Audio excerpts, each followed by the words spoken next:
Wow, Bitcoin harganya sempat di atas 50.000 dolar atau di atas 750 juta rupiah per tokennya.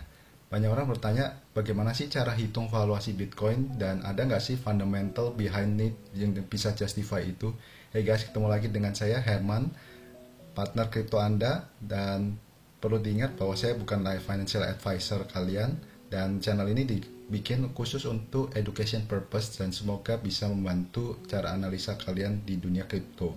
Dan jika kalian merasa channel ini bermanfaat, mohon dukungan dari teman-teman untuk subscribe maupun tekan like buttonnya dan boleh di-share ke teman-teman yang lain. Oke, tanpa panjang lebar, kita mulai aja. So, sebelum saya mulai mengenai fundamental detail mengenai Bitcoin, saya jelaskan sedikit aja satu slide yang menjelaskan kenapa Bitcoin itu bisa begitu populer dan menarik perhatian banyak orang ya, seperti yang saya jelaskan di episode saya sebelumnya. Jadi, secara makro yang kita harus pahami itu adalah ini guys. Ini saya ambil dari reportnya Grayscale ya, dimana dia menunjukkan bahwa ekonomi secara global itu in term of real GDP per capita itu cenderung kenaikannya cukup bagus ya, naik ke atas terus gitu ya. Tapi yang menarik di sini real hourly compensation ini bisa menunjukkan apa ya, yang menengah ke orang-orang menengah gitu ya, orang-orang menengah ke bawah itu relatively yang dibayar per jam gitu ya di luar sana itu relatively stuck atau flat gitu ya. Dan perbedaan ini yang menyebabkan adanya inequality income gap gitu ya. Dan inequality income gap ini mostly bisa berbagai macam, karena ada orang yang ngerti berbisnis, satu orang nggak ngerti berbisnis, ada orang yang ngerti investasi, ada orang yang nggak ngerti investasi. Itu sebabnya saya merasa dengan adanya channel ini bisa diharapkan membantu literasi teman-teman.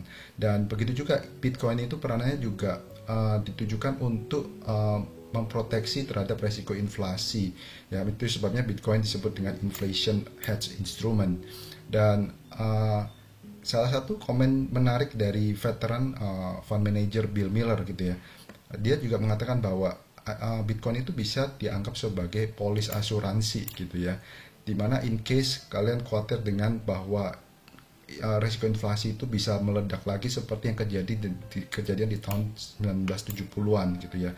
Nah, beliau ini kan memang orang sudah veteran lama, jadi bagi teman-teman yang mungkin baby boomers itu pasti mereka pernah mengalami apa yang kejadian di tahun 70-an di mana inflasi loncat dan itu menghantam daya beli kalian dan uang itu hingga tidak ada artinya. Kenapa concern itu bisa muncul? Karena ya kita bisa melihat printing money, uang dicetak terus-terusan karena krisis, dan banyak orang mulai khawatir akan hal-hal tersebut, terutama dari global strategies, global senior econom gitu ya, termasuk Bill Miller gitu. Jadi beliau juga menyarankan bahwa nggak ada salahnya dan itu make sense menurut dia kalau kalian mengalokasikan let's say 2% aja dari total aset kalian gitu ya. Jadi katakanlah kalian punya total aset 100 juta gitu ya, mungkin ya alokasikan 2 juta untuk belajar dulu. Nah, mengenai berapa portfolionya yang ideal itu tergantung profil dari kalian masing-masing. Kalau kalian semakin paham, biasanya orang akan cenderung semakin agresif. Tapi kalau orang belum paham, mungkin kalian bisa start dari small portion dulu gitu ya. Dan ini di bawah juga komen menarik dari Bill Miller. Dia juga mengatakan bahwa the higher the price of Bitcoin, semakin tinggi harga Bitcoin, resikonya itu sebenarnya semakin kecil. Kenapa? Seperti itu konsepnya. Ini sebenarnya saya kasih gambar ke kalian konsep berpikirnya seperti kayak ibaratnya saham, teman-teman. Jadi dulu saya juga jelasin ke teman-teman saya juga seperti itu. Jadi ibaratnya kalau saham masih small cap gitu ya, kapitalisasi kecil, itu cenderung memang volatility-nya sangat tinggi karena ya market cap-nya masih kecil dan belum banyak orang yang suka. Dan kalau kalian lihat nih beberapa saham yang kapitalisasi besar, blue chip gitu ya, udah big caps, itu kan cenderung volatilitasnya mengecil, menurun gitu ya. Karena apa? Banyak institusi masuk. Seperti yang saya bahas di episode saya sebelumnya, saya tunjukkan bahwa tahun 2020 itu kan it's a institutionalized year untuk Bitcoin gitu ya. Jadi itu banyak institusi besar masuk Bitcoin dan itu yang menyebabkan Bitcoin relatively volatilitasnya itu tidak separah dulu gitu ya. Oke, nah kalau mau tahu ini yang menarik nextnya, ini saya ngambil juga dari Grayscale yang dia mengquote juga dari researchnya Paul Tudor Jones. Jadi bagaimana sih cara menghitung Bitcoin? Bitcoin itu sebenarnya kan fungsinya mirip dengan emas dibilang, karena fungsinya adalah store of value. Apa sih maksudnya store of value? Ya, untuk memproteksi atau untuk menyimpan daya beli nilai mata uang kalian gitu kan, untuk memproteksi terhadap resiko inflasi. Jadi disebut store of value. Jadi Paul Tudor Jones ini mencoba untuk melakukan perbandingan terhadap beberapa aset kelas yang lain. Salah satu contohnya nih, lihatnya ada financial asset, ada cash, ada gold, dan ada Bitcoin di sini. Dan beliau membandingkan dengan 4 kriteria gitu. Kriterianya ada yang cukup merepresent kategori aset yang lumayan liquid lah gitu ya dilihatnya. Nah, ini purchasing power pertama dilihat dari daya beli aset tersebut terhadap memproteksi terhadap resiko inflasi seperti apa. Kemudian trust, kepercayaan terhadap aset itu seperti apa, kemudian likuiditasnya, kemudian portability-nya. Portability-nya ya seberapa mudah memindahkan aset itu gitu ya.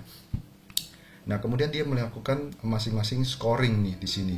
Konklusinya intinya dari research ini kalian bisa lihat bahwa kalau dari sisi purchasing power memang financial asset ini seperti saham merupakan nilai yang tertinggi gitu kan. Yang terendah adalah cash.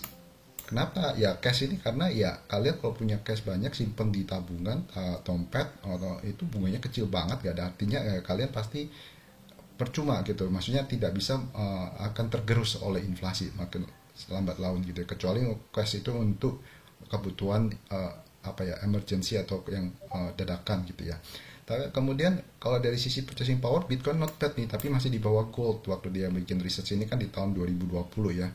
Nah, saya yakin kalau sekarang purchasing powernya dia melakukan research ini lagi pasti udah mungkin menyamai gold di 70 atau lebih bagus karena harganya naiknya gila-gilaan Bitcoin. Nah, kemudian dari sisi trust ya memang Bitcoin ini masih relatif rendah. Kenapa? Karena banyak orang tidak begitu paham dan ini kan sifatnya desentralisasi, tidak ada di backup oleh pemerintah. Jadi orang masih kurang nggak percaya tentang Bitcoin gitu ya. Tapi seiring waktu dengan adanya edukasi yang benar, itu menurut saya lama-lama lambat laun orang juga akan improve karena it's a community driven society gitu ya. Nah, kemudian masalah likuiditas, likuiditas ya tentu kalau cash pasti yang tertinggi scoringnya karena namanya juga cash gitu ya.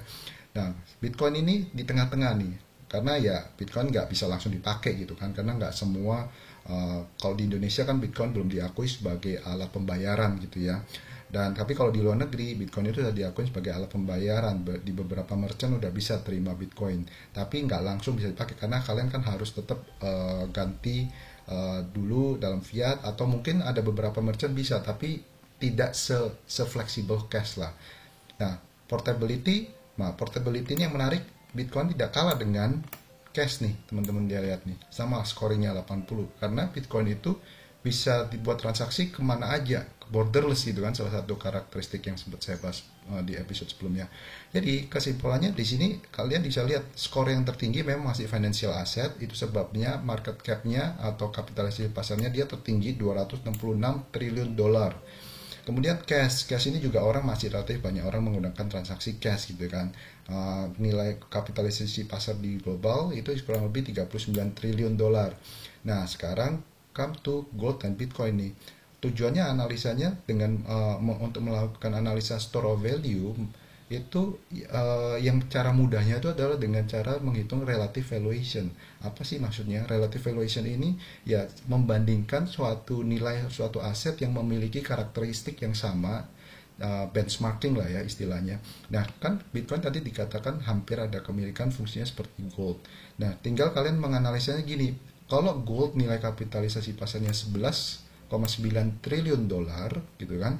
Nah, Bitcoin ini kira-kira bisa memakan market share-nya sampai seberapa besar gitu kan.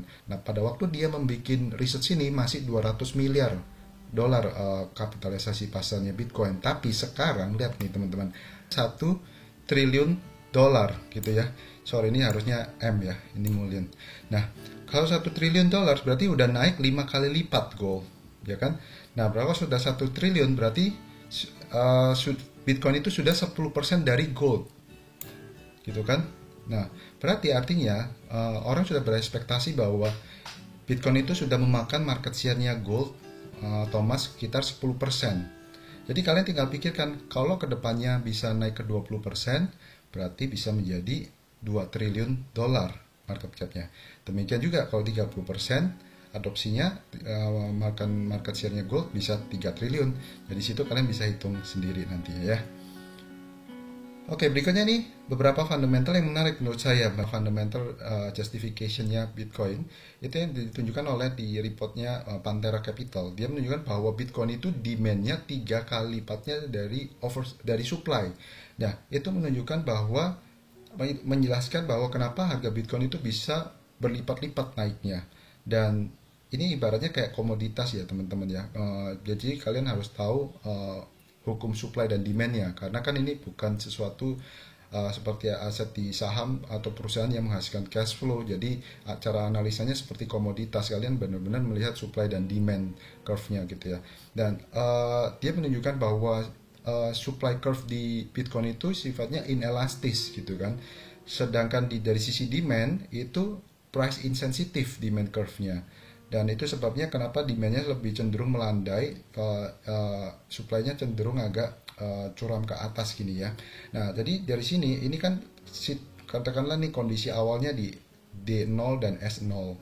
Nah, kalau demand-nya naik segini, berarti akan mengurangin sebesar ini ya gap-nya, sebesar ini konsumsi supply dari Bitcoin. Maka supply-nya ini akan berkurang nih, bergeser ke kiri nih.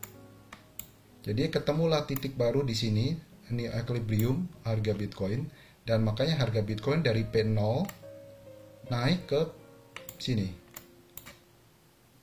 Jadi cukup lihat nih ya, perubahan demand yang ibaratnya demand-nya itu kan saking banyaknya gitu ya. Jadi sedangkan supply-nya ini kan relatively hampir bilang kan konstan, karena Bitcoin itu hanya 18,5 juta yang baru ditambang gitu kan, dari total hanya 21 juta gitu ya.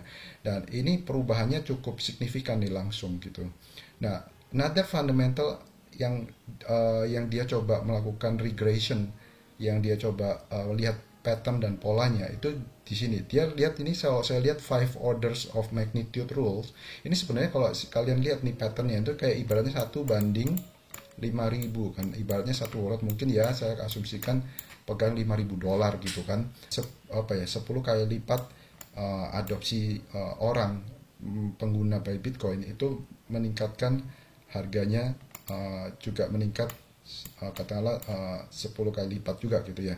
Jadi pada waktu jumlah orang yang memakai Bitcoin itu 100.000, ya harga Bitcoin kurang lebih segini gitu ya. Ini cuma regresi aja ya, ini hitung-hitungan secara teoritis aja. Pada waktu Bitcoin mencapai 10 juta orang penggunanya, maka harga Bitcoinnya di 2.000 gitu kan. Dan pada waktu harga Bitcoin penggunanya mencapai 100 juta orang, maka harganya mencapai 20.000. Nah, sekarang itu harga Bitcoin kan sudah mencapai 50.000 gitu kan. Jadi mungkin apakah bisa ini menjadi come earlier than expected target mereka, kita will see gitu ya. Yang menarik nih, kalau jadi dari perhitungan regresi ini, kalau jumlah pemakai Bitcoin itu mencapai 1 miliar orang, maka estimasi dari fungsi regresi ini menunjukkan bahwa harga Bitcoin bisa mencapai 200.000. Berarti masih sekitar 4 kali lipat lagi dibandingkan dengan harga yang sekarang gitu kan. Gitu kurang lebih. Jadi ini kita hanya bisa lihat terbukti apa enggak teori ini, only time can tell teman-teman. Terus another penjelasan yang lain yang menarik, ini yang saya coba do research juga temukan di Glassnode. Kalian tahu nggak kalau there's only 4,2 juta BTC yang benar-benar liquid dan circulated sebenarnya. Padahal kan kalian tahu tadi bahwa Bitcoin itu kan dibatasin 21 juta unit, dan yang baru ketambang itu kurang lebih 18,5 juta unit. Jadi dari sini kalian bisa lihat nih di sini. Simpulannya adalah sekitar 78% dari total supply Bitcoin yang beredar itu sebenarnya nggak liquid teman-teman. Jadi ibaratnya kayak saham, kalau nggak liquid, begitu banyak orang yang borong gitu ya, langsung dia harganya easily jack up ke atas pasti. Dan kalian lihat di chart yang bawah ini ya. Nah, yang garis biru ini kan illiquid supply nih. Nah, jadi jumlah yang supply yang nggak liquid itu makin lama makin naik nih ke atas, gitu kan. Karena itu artinya apa? Orang beli disimpan untuk lama jangka panjang, disimpan aja, nggak mau di trade. Tapi jumlah orang yang banyak trade untuk Bitcoin, akhirnya dia jual beli dia jumlahnya menurun nih, yang liquid supply-nya, karena dimakanin oleh orang-orang yang mau pegang untuk jangka panjang gitu kan. Salah satu contohnya kayak MicroStrategy gitu kan, si Michael Saylor itu sempat ngomong dia setiap Bitcoin ada berapa dia beliin gitu ya, untuk pegang jangka panjang banget gitu ya. Tapi itu tergantung kebutuhan dan profil kalian ya teman-teman, karena harga Bitcoin juga bisa suatu waktu bisa volatile lagi dan kita nggak pernah tahu gitu ya. Jadi kalian manage your timing, manage your risk sendiri juga. Ini hanya beberapa data yang menjelaskan kenapa harga Bitcoin bisa naik sedemikian tinggi dan cepat gitu ya. Ini beberapa chart yang sebagai tambahan aja buat teman-teman kalau mau tahu indikator bull and bear-nya Bitcoin, yang salah satunya dikenal dengan Bitcoin dominance gitu ya. Nanti beberapa technical indicator akan saya coba jelaskan di episode-episode berikutnya, kalau supaya lebih enak dan lebih detail ya bagaimana technical indicator yang perlu kalian lihat dari sisi Bitcoin. Nah, ini Bitcoin dominance itu cara hitungnya adalah persentase market cap-nya Bitcoin terhadap altcoins. Altcoins itu merupakan market cap dari beberapa cryptocurrency coin yang lain di luar Bitcoin gitu ya. Jadi kalau kalian lihat nih, pada waktu market share-nya Bitcoin ini, Bitcoin dominance ini naik dari 50 ke 60 sampai 70% ini berarti Bitcoin itu perform very well ya kan, perform banget karena dia outperform dari beberapa cryptocurrency yang lainnya. Jadi dia naiknya lebih cepat. Tapi pada saat kalau ini artinya turun, bukan berarti harga Bitcoinnya crash ya, belum tentu teman-teman. Ini bisa jadi harga Bitcoinnya mungkin stuck, tapi harga altcoin si cryptocurrency yang lainnya naiknya jauh lebih cepat gitu dibandingkan Bitcoinnya gitu ya. Jadi pangsa pasarnya Bitcoin itu terhadap total cryptocurrency itu menurun, dan umumnya memang yang menjadikan patokan dari para retail di crypto, kalau Bitcoin itu sudah pecah di bawah sini, di bawah 60%, kata ini 60% sini ya, sorry. Nah, ini 60%. Kalau dia udah break di bawah sini, itu biasanya disebut dengan altcoin season.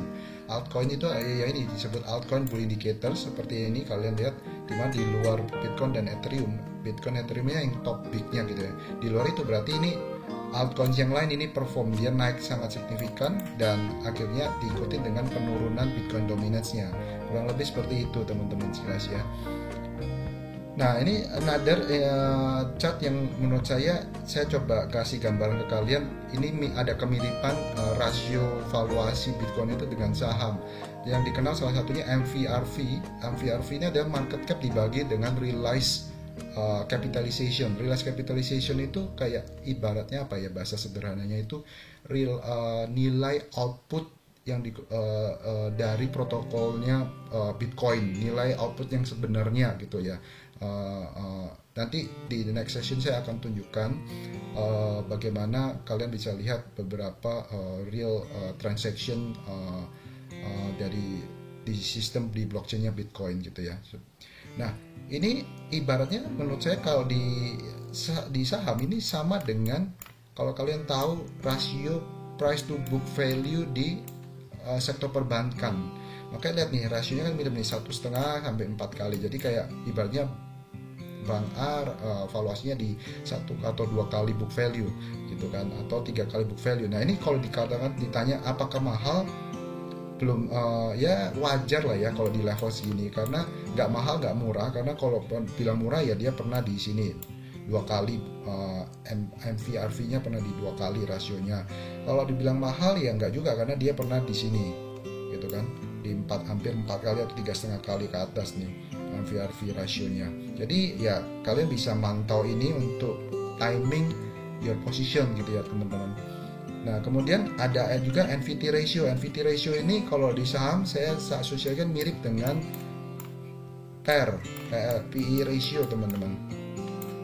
Jadi dia menilai rasio kapitalisasi pasar dari Bitcoin itu terhadap network value-nya. Jadi ini kan kayak internet gitu ya. Jadi value-nya itu dinilai dari value of the network, seberapa kuat, seberapa rame transaksi di network Bitcoin tersebut. Jadi ini ibaratnya PE ratio, makanya lihat nih rasionya di antara 10 kali sampai 20 kali gitu ya. Jadi kayak ibaratnya kayak saham gitu kan, 10 sampai 20 kali. Dan bilang murah atau enggak ya relatif. Kalau kalian lihat dari sisi ratio sini ya kelihatan murah gitu kan Bitcoinnya, karena ya di atas, sedikit di atas 10 kali Mas. Karena dia sempat tertingginya di atas 20 kali gitu ya. Ya tapi ini memang nggak bisa hanya dilihat dari sisi sini, karena kalian harus lihatnya secara overall. Karena lihat nih di sisi sini dia nggak semurah yang kayak di NVT gitu kan. Jadi itu tergantung pada saat itu condition networknya itu seperti apa, congested atau enggak, seperti apa gitu ya. Dan kalau memang dia menghasilkan nilai transaksi yang lebih tinggi, real outputnya cukup tinggi, maka rasionya ini akan tertolong nih dari sisi ARV-nya gitu ya. Oke, menurut saya segitu dulu teman-teman untuk hari ini fundamental, dan nextnya mungkin kalian tunggu untuk next session saya akan bahas lebih lanjut mengenai technical indicator di Bitcoin. See you, bye bye.